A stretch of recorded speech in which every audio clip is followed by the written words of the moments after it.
A very warm welcome to everyone that has joined, and to Julianna Javor from Toyota Financial Services. The stage is yours. Thank you. Well, first of all, thank you for attending my session. Thank you, Philip, for coordinating this also. And thank you to SofaSummits for giving us the ability, women in enterprise architecture, to kind of connect and kind of meet where are we now and why are we in this field and how do we keep advancing in the field. So that's what I'm going to talk about. But again, thank you. Good morning, afternoon, evening, in different time zones. So a little bit about me. I live in Wisconsin. I moved to the US from Europe when I was a teenager. My background education is it's an MBA in finance and accounting. And then when I realized that I wanted to shift more into the technology space, I took some additional training in technology at the time because I felt that, I needed to strengthen my knowledge. So I have the skill set, to be a fully value-add employee. I started with the financial systems on the business side, doing dashboards, financial analysis, databases, and monitoring business performance and profitability. And I guess that was technically shadow IT, but again, it was about adding value, connecting the dots, and performing. I transitioned into enterprise architecture after that type of role. And I'll go into later why I did that. I love the field. Before we go any further, I think it's gone through so many iterations and changes, and it's just very rewarding and challenging field to be in. And mostly in my career, I have been in the enterprise business architecture leadership role in the financial industry, a little bit in health insurance. And, when I say business architecture, I don't think of business architecture as a separate one-off, somewhere in the company. I think it's essential to have both facets if you're an enterprise architect. So I think SofaSummits also sent this out in one of the communications. The estimate is roughly that we have 15% women in enterprise architecture. And, could be 13 in one study, 16 in another, but, that's a pretty low number in such a rewarding field. And I won't read this out, but basically the point of this quote is it's an exciting field. It's a value add. It's essential for companies to connect strategy and execution. And even Glassdoor said, being the enterprise architect is the thing to be. It emerged as the top IT job. And this is a quote from Red Hat. So I guess that leads to the question, if it's such a great field and so rewarding, why so few women?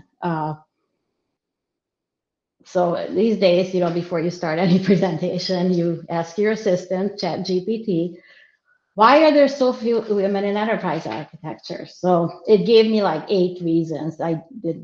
Not going to list all of them, but I think some of these are relevant in terms of thinking about it. Historical gender imbalance. That leads to fear of the unknown. So I remember in one of my early enterprise architecture roles in one of the companies, there were like 60 enterprise architects that came to this auditorium to talk about, where we're going and so on. And there was one other enterprise female architect sitting next to me, and she's like, wow, look around. Very few of us here. I would say there was less than 5 in the room. So that would be about 10% or less.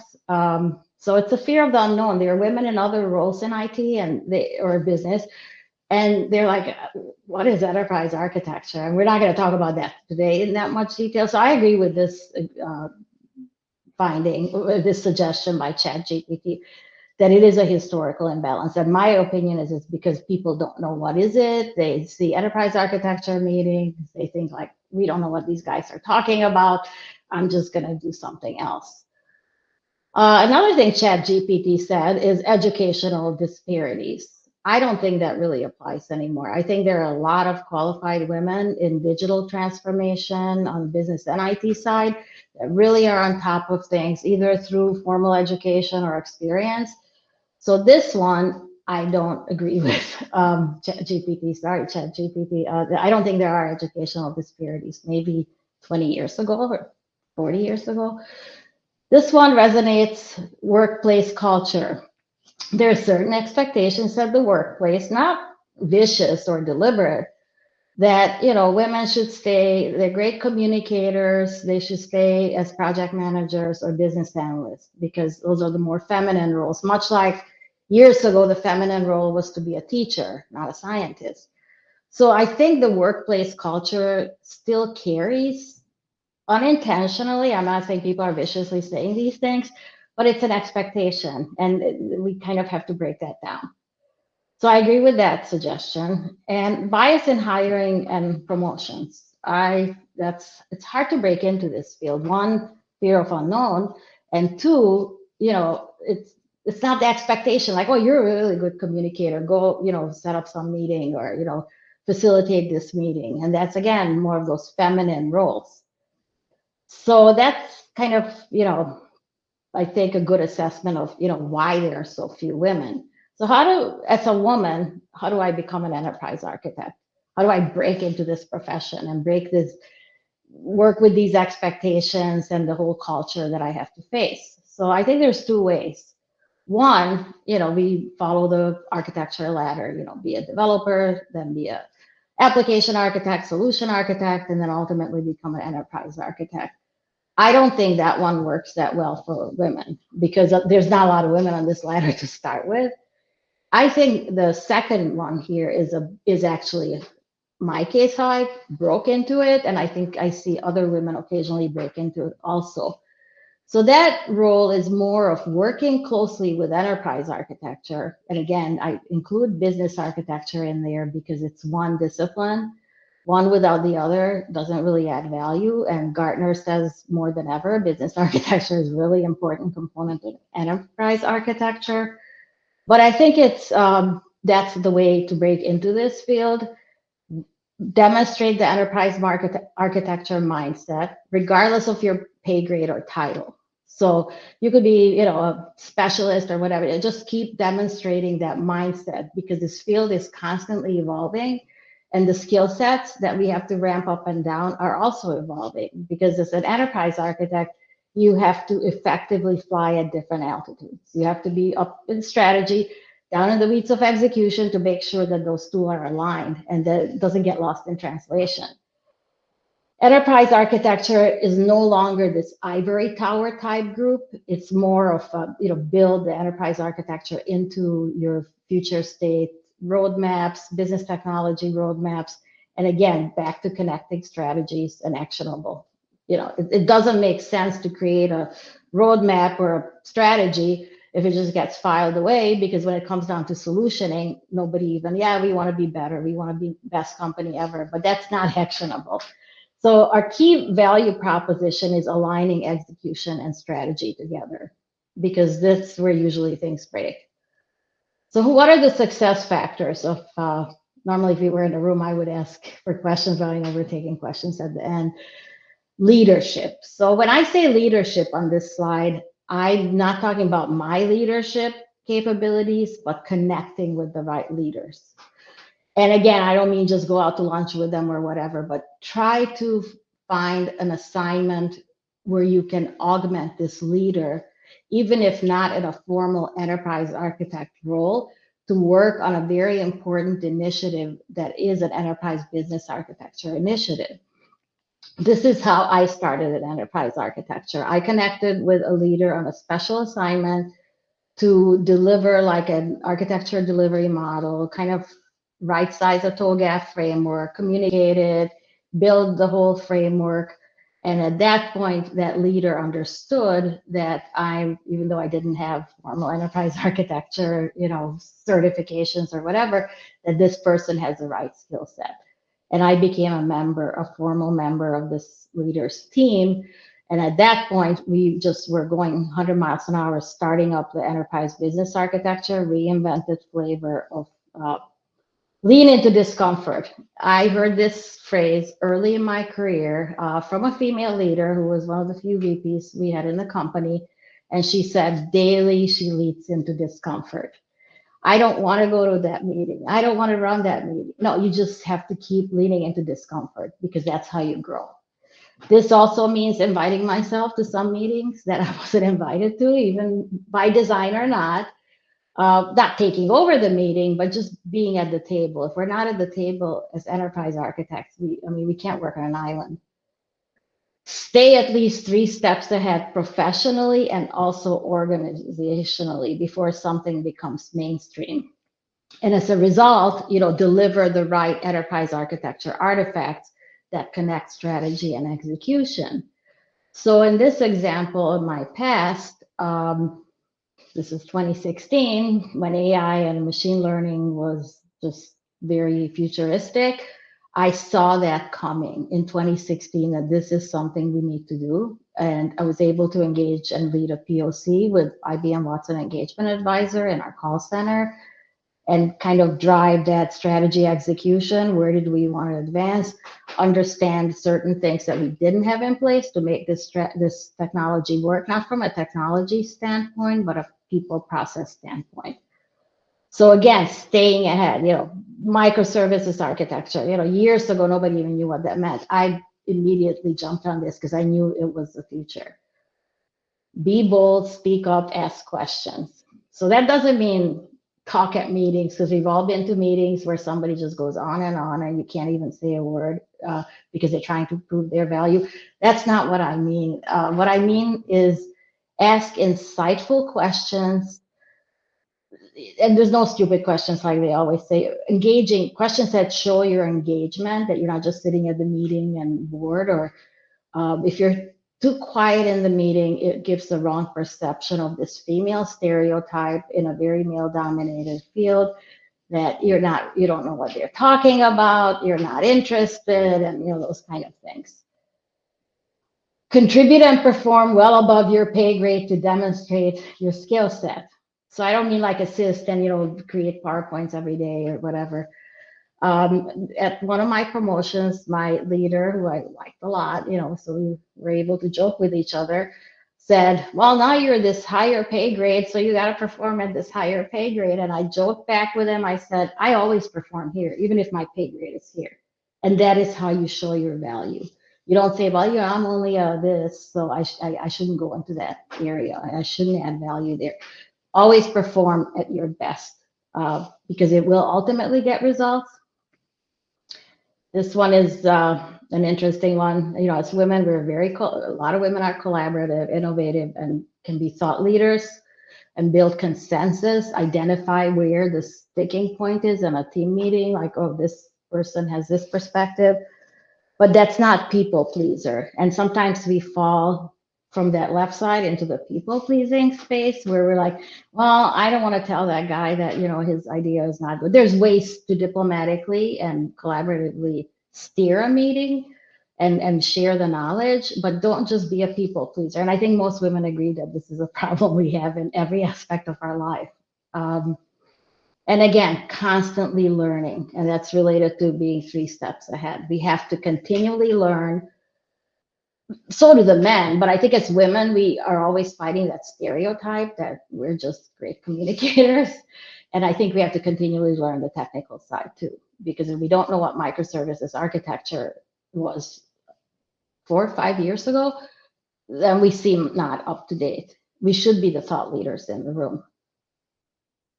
And the last one, be okay with being different. So I have often gone to meetings where I'm the only female, and just I don't dwell on it. I don't think about it like, oh my God, I'm the only female here, or I'm the only one who's in colorful outfit or whatever.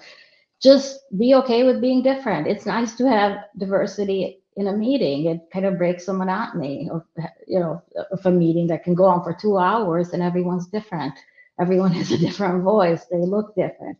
I think that's great, but be okay with it. Don't dwell on it. So here are some examples of success stories from my past, and you'll see kind of what's tied together is some of the skill sets that we have. This was a very exciting role. This is when earlier in my career, when I got pulled into enterprise business architecture team, created a new framework, kind of communicated, did the marketing going from C-level executives and being comfortable and facilitating and leading those meetings to working with the deep solution architects, or so we have to be comfortable in different spaces with at different altitudes. I got to mentor new team members. Some of them were business analysts, kind of had to elevate some of them in terms of what, we're not in the requirements world. First, we're in the business capability world, strategy, mindset, kind of shifting that and building the practice while being a practitioner as well.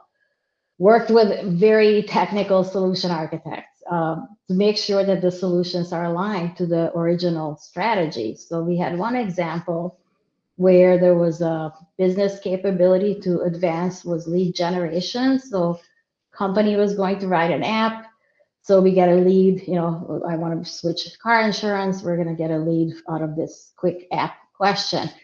Well, the solution architect, being the solution architect, was extremely knowledgeable about every system that we had. And he's like, oh, first you have to get the VIN number.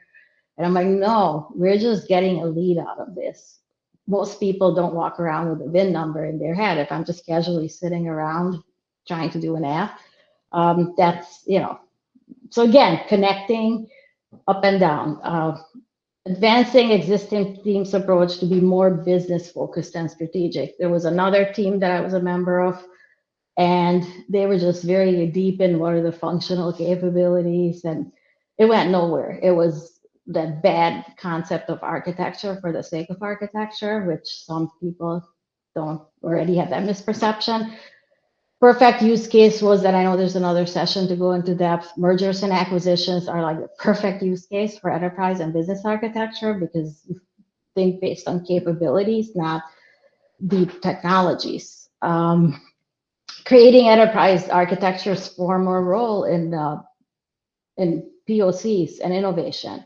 How do we prioritize? What kind of innovation is it? That was one of the examples I was alluding to was the Watson example. And again, constantly aligning.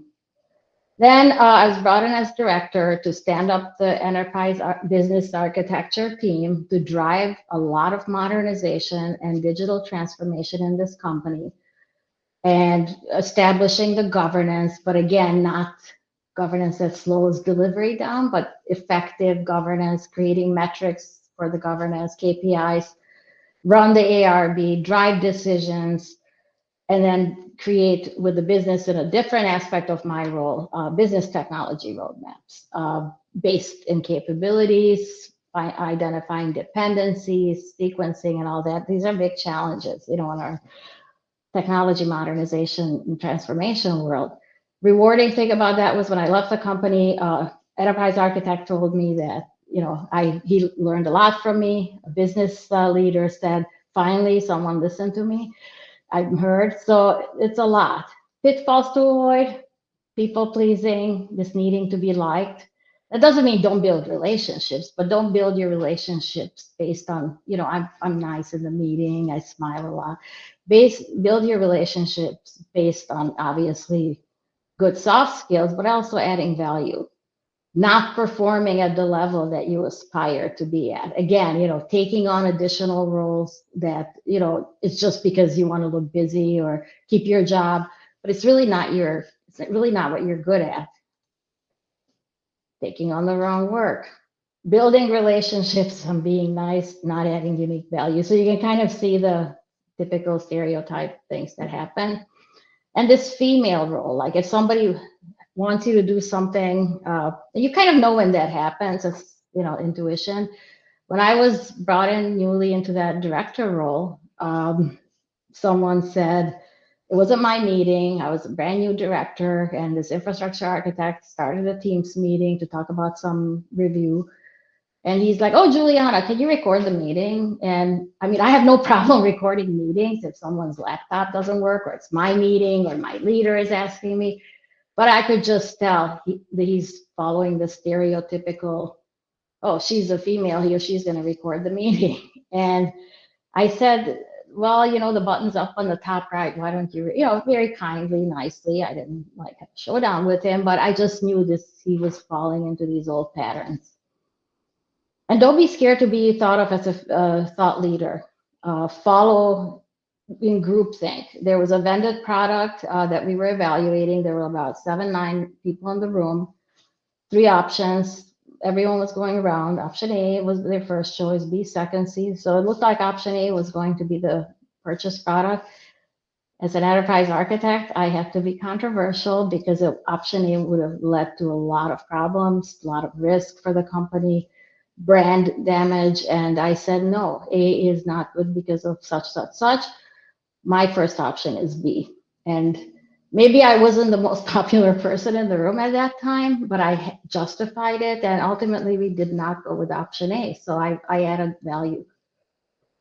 And lastly, there's changes and shift in leadership sometimes where you're not being valued, and see it and don't be complacent about it.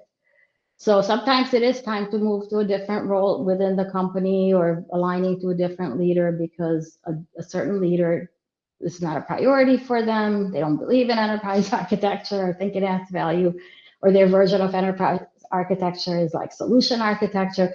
So you kind of have to kind of assess constantly and say, am I the right fit for this current situation? Because sometimes you're not, and don't be complacent. You should constantly be learning new skills and adding value. So any questions? That's kind of all I have prepared. I don't know if the technology allows people to unmute and talk, or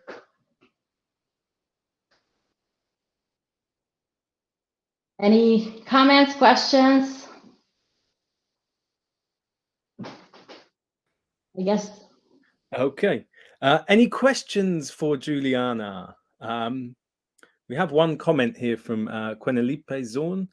Just a comment on getting into EA. I started EA from a relationship with a colleague in the EA team, building on a constructive conflict that we had. So there are roots in all ways, it seems. Yeah. It is, and to that point, it was a relationship. I had happened to kind of prove my value or with this leader on a different assignment that was related to EA, but not a full EA. And yeah, whatever it takes, to kind of demonstrate your value and your skill set. Because I've heard women say like, oh, I don't know what these guys are talking about. Oh, they're so smart. Well, you're smart too. Don't belittle yourself. Never feel inferior. Like, oh, those guys, yeah, they are smart, but that doesn't imply you're not smart or you don't know how to do this role. So that's kind of, and if anybody wants to reach out to me on LinkedIn, or I put an email in here as well, feel free. I'm very passionate about this profession. I've seen sometimes have it fall by the wayside just to get resurrected again in a different flavor. It takes a lot of passion and devotion to stay in this field, because sometimes it can be frustrating when people don't see the value. So you keep, reinventing and iterating through it. Good stuff. We've had another question come in from Ellen Musgrave on staying up to date organizationally.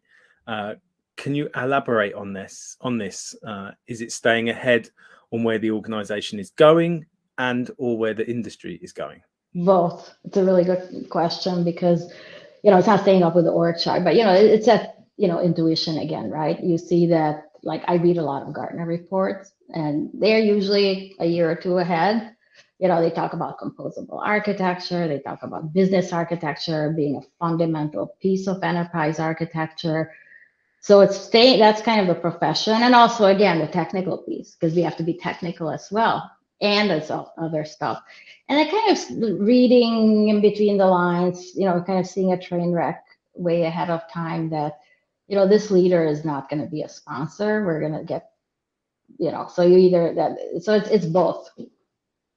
Okay, wonderful. And then one more question before we hit the time limit. On the topic of collaboration and execution alignment, what are your insights to push the initiative of enterprises prioritizing a cloud center of excellence? And that one's come from Ava Tenya.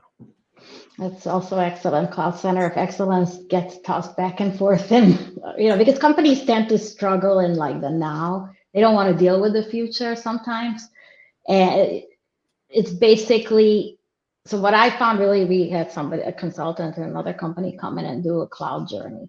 they didn't even look at business capabilities or anything. They had a prepackaged, PowerPoint and Excel spreadsheet. And I did have to invite myself to meetings and divert that as to be meaningful to this company. But I think enterprise business architecture is an extremely key role for the Cloud Center of Excellence, for data governance.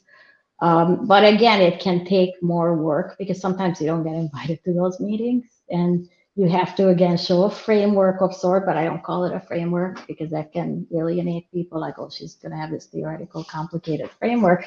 Have samples of the deliverables and artifacts that you'll produce if you get engaged. So show the cloud migration, how the business capability or the enterprise capability will evolve. So you can, again, because they do want help with sequencing and dependencies because there's just so much going on in these initiatives. Cool. Okay, wonderful. Well, thank you for those responses, Julianna, and thank you for a super interesting presentation as well. Thank you. So yeah, thank you for joining us, and yeah, we'll see you again soon, hopefully. Yes. Thank you. Wonderful.